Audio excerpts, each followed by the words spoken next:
Hey guys, thanks for joining me at Middle Class Reactions. Sorry the screen looks a little different. I've tried making this video 3 times now, and I keep getting copyright strikes. So I'm trying to figure out why. So I'm changing up the screen a little bit, size-wise. So bear with me on that. Um, so we're gonna take a look at Douglas Murray makes the argument here that you cannot talk about Jewish people in a negative light or anyone with a Jewish last name because it might create anti-Semitism. It's kind of an insane argument, but it is something that we're starting to see. Like Joe Jorgensen even made this argument. It's like you can't just be anti-Semitic; you have to be anti-anti-Semitic. You know, it's so. Yeah, we're gonna take a look here. So just for a little prior context to this video, right before this, Dave and Douglas were talking about. Excuse me. Dave and Douglas were talking about the clean break theory and then the 7 nations that Israel brought to the United States, saying, "Hey, I want you to take these nations down in the protection of Israel." So that would have been like early 2001. And they were talking about 4-star General Wesley Clark bringing those up. So that's the context to this. So yeah, let's take a look. Path of what we're about to do, and then we did it in the next administration. You don't think there was any connection between those two? What, we did Somalia and Sudan? No, I'm sorry. I'm sorry. If you go look at the list of 7 countries, it was Iraq, Afghanistan, Syria, Libya, I believe Somalia, Sudan, and Iran, I believe. Why would America want to do any of those things? Who wants to do it? Well, what he said is that essentially these plans, he said later in an interview with Piers Morgan, that he had seen the plans at first in 1991, that they came from Paul Wolfowitz, that basically then they got, what's funny about what the 4-star general said? It's okay, continue. No, I'm just curious, what's laughable about this?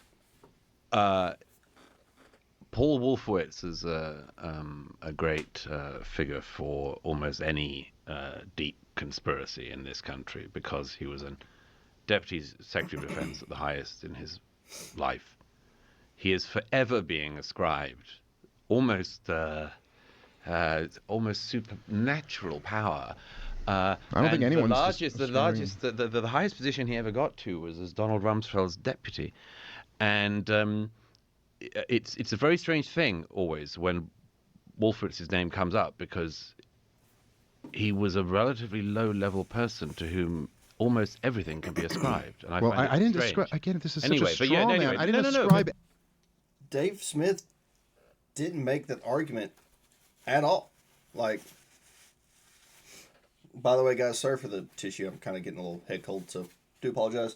Yeah, he just didn't make that argument. Like, even a little bit. Everything to him. I'm literally telling you what countries. Anyway, go on. No, I'm telling you what the 4-star general said about him, and I wouldn't say Deputy Secretary of Defense is like a nothing position. No. It's a pretty consequential position. Not as important as Rumsfeld or Cheney, but yeah. Yeah, agreed. But who said it was? No, fire on. I just feel like you're batting down straw men. I never said that he is the creator of all conspiracies or anything. I'm literally saying that the 4-star general said that he first saw the plans from him, that he had brought this to the National Security Advisor, and it had basically been like, we'll look at this after the election, and that then it was resurrected later by Richard Pearl, and that these guys were producing. Again, not me saying this. This is 4-star General Wesley Clark. He said in a study paid for by the Israelis. And yeah, you can laugh at this all you want to, Douglas, but you can go read the clean break memo for yourself. This was the neoconservative strategy, along with their counterpart, the Likuds in Israel, that they wanted to remake the region in a way, and I'm sure by their own justification, they believed that democracy would sweep the region and it would be better off for them. Nonetheless, they pursued this path that has ended in nothing but disaster. And I don't think that to say that in 2011 it was like a purely humanitarian mission to go overthrow Muammar Gaddafi, I do not think is right. Well, first of all, before I get to the substance of it, why would they want the current situation in Libya? Huh? Why would they want the current situation in Libya? Well, because they wanted Gaddafi out. Why? Well, okay, if you read the clean break memo, what their argument essentially is that you wanted to have regime change against the hostile surrounding Muslim countries. But Was Gaddafi not hostile to? And if you don't know, excuse me, if you don't know what the clean break theory is, it was literally Netanyahu at the time wasn't prime minister of. He wasn't the prime minister of Israel. He was very high up in their Congress though, and he brought the clean break theory that literally said instead of making peace with the Palestinians and with Gaza, instead of doing that, we're going to overthrow the surrounding Muslim countries. That way, we don't have to make peace with the Palestinians and with Gaza, and the people who would usually be mad about that and might attack us over that. Yeah, they're just going to we'll have them taken over, so it won't be a problem. That's what the clean break theory was. Israel? To Israel, yeah, sure. But he was, I mean, the Europeans and everybody else in NATO found that Gaddafi was a really relatively easy person to get on with latterly. Right? Yeah, no, I think it was an insane policy. No, but you'll notice that after he hands over the nuclear program and thus makes himself very vulnerable, unfortunately, for the future of world peace, Libya has been unutterably disastrous for Europe. Wait, hang on. No, just a clarifying question. Disastrous for Europe. I agree with you. And Somalia and Sudan. Why does America or Israel want to like do regime change in Somalia? Can I just ask you a clarifying question on this? When you say that was a disaster for the prospects of world peace, you mean overthrowing Gaddafi was a disaster? I say that him being. Sorry, I should have clarified. My thing is, him being overthrown after he's given over the nuclear weapons is a disaster because it leaves on the table this thing that you have to hold on to nuclear weapons, and if you don't hold on to nuclear weapons, you could be dead. Do you think maybe the Israelis should stop using the term the Libyan model to push for negotiations with Iran? No, I don't think anyone should use what happened to Gaddafi as being a good precursor. We certainly have a lot of agreement there. It was an absolute disaster, particularly to do it, to let a guy get sodomized to death after he denuclearized is not a good... But if you don't know, if you also don't know what happened to Gaddafi in Libya, Gaddafi was an interesting figure because he was an awful, terrible, horrible person. But he kept Libya together as far as he kept the little mini small terrorist groups down. He kept the hatches battened down on those, and what we went and did, a lot of which was led by the Clintons. Funny enough, we went into Libya, backed the rebels. They overthrew Gaddafi. And if you've never seen the video of what happened to him, I'm not going to play it because I'll probably have my channel deleted off YouTube. But it was horrendous. And it was really, really awful of what we did because we went in, told Gaddafi, hey, be friends with us, denuclearize, we'll help you. He denuclearized. Then we backed the rebels that ended up killing him. And the way they killed him, I mean, they dragged him through the streets. They literally shoved a knife, any knife would be terrible to do this with, but a literal like Bowie knife, like big Bowie knife, into his rectum. Oh, I thought I just turned my camera off. They shoved it into his rectum and then hung him. Is how they killed him. I mean, horrendous way to go. And they videoed it. It was just, I suggest everyone go watch it. But it was awful. And a lot of it, even still to this day, I think it's a lot of the reasons why a lot of countries don't want to work with us because it's like, hey, Gaddafi worked with you and look what happened to him. I don't want that to happen to me. You know, you could even argue that's part of what Putin has in the back of his mind. Like, hey, if I work with the Americans, this is a possibility because it has happened more than once. But yeah, I suggest anyone who hasn't watched the video, if you're okay with some gruesomeness, if you haven't watched the video of what happened to Gaddafi, go watch it. And just know that we backed that. Not only did we back it, we wanted it to happen. Precedent to set. I agree, and that's one of the reasons why... one of the reasons why Iran wants a nuke so bad.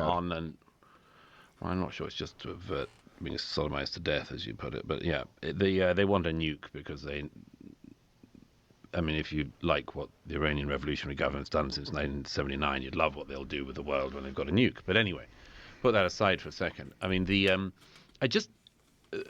sorry, we slightly come back to where we started, but when you start talking about Paul Wolfowitz And by the way, this is where he gets into talking about people with the Jewish names bad if you're talking about him in a negative light. Yeah. and Richard Pearl, I just it's all awfully noxious smelling. Richard Pearl was a member of the Defense Policy Board, which had an advisory capacity toward the Pentagon in the early 2000s, but it was by no means a policy board that dictated Pentagon policy. Okay.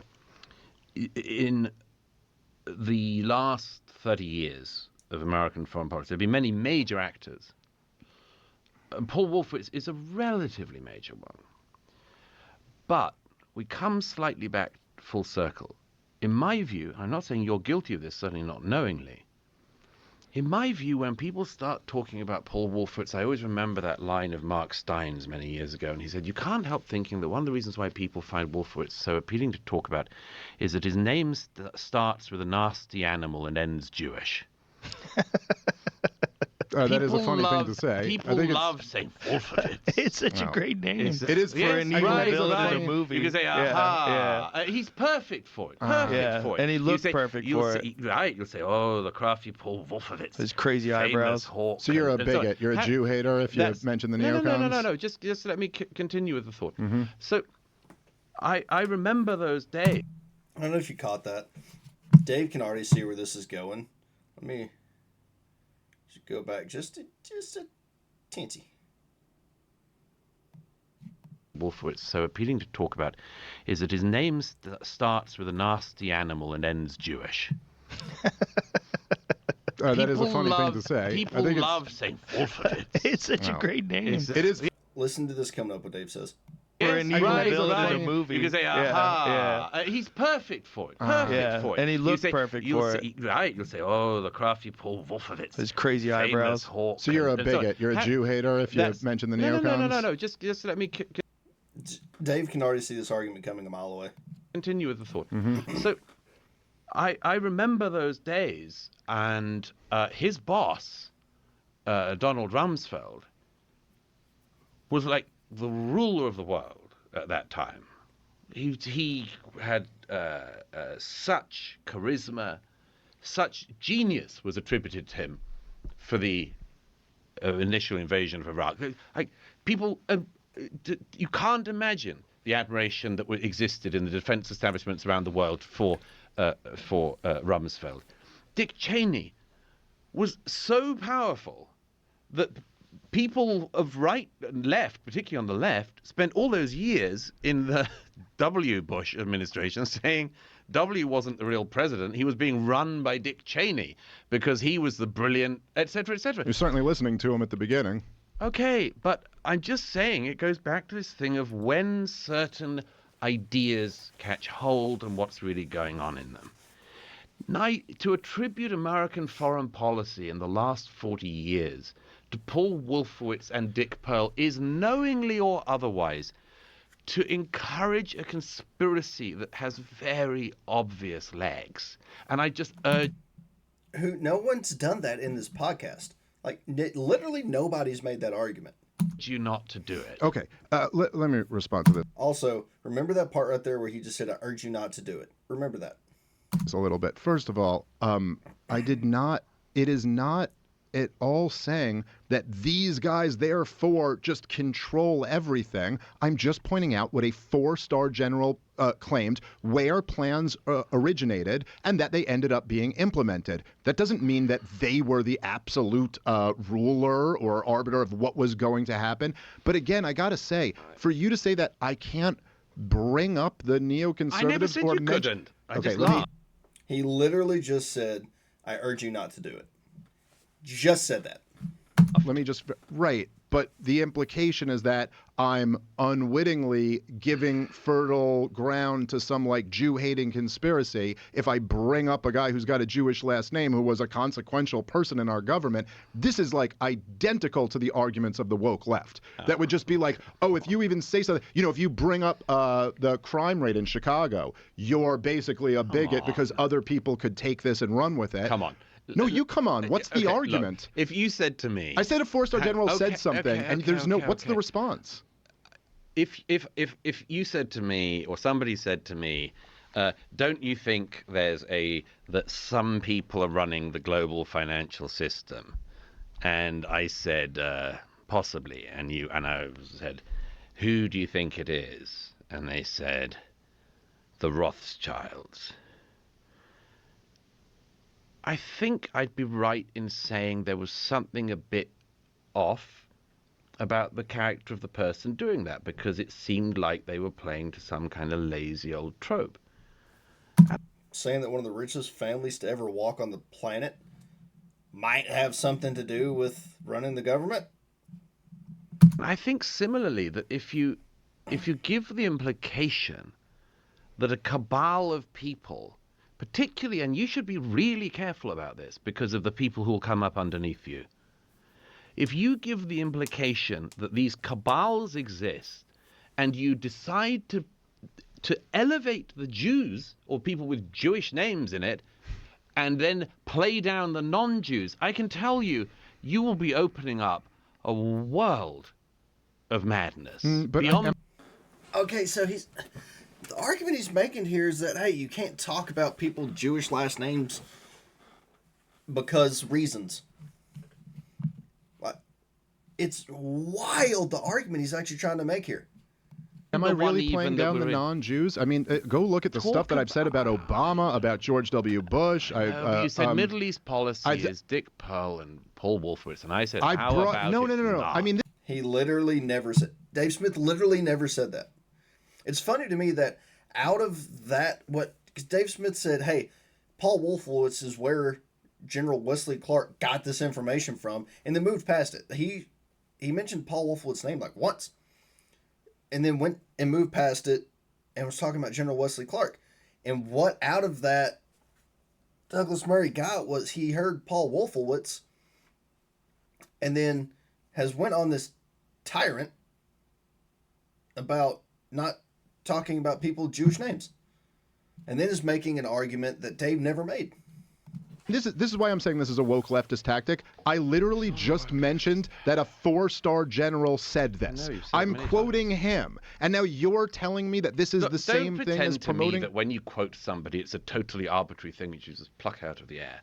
You decide to pluck that out. I'm not arguing that it's arbitrary. I'm saying I'm using the quote for a reason. I was connecting it to an argument. And I'm saying to you... I'm giving fertile ground to Jew haters to mention it. I think that when you decide to elevate what is a conspiracy of people who are overthrowing the governments of various countries, some of which haven't been overthrown and others of which have, but by the way, were not overthrown by American dominance, certainly not in Syria. Yeah, we just backed the rebels that were fighting in Syria. The head of the Taliban, who Obama's administration funded and trained, that ended up invading Syria, is now leading Syria. But no, we didn't have anything to do with that. Of course, no. And then you say that the people who are doing it are these people with Jewish names. I think you should be more judicious than that, because you probably know what bubbles up underneath you online by now. Yeah, look, I mean, there's no question that That is such an insane argument to make. Don't speak about people with Jewish names in a way that might make them look negative because of what might bubble up. That is a wild take.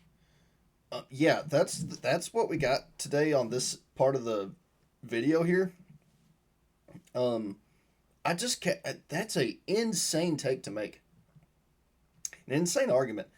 And that was also in a short video, a real good representation of how a lot of this debate went, which is Dave would say something, Douglas Murray would make an argument that Dave didn't make, and then Douglas would respond to the argument that Dave didn't make, and then go on this tangent about it. It was actually insane. Yeah, this is up to 2.6 million views now, this JRE podcast. I suggest everyone to go watch it. I'll link it down below. But yeah, that's what I got for you. Have a great night. Like, share, subscribe, do everything you know you're supposed to. and I'll catch y'all next time.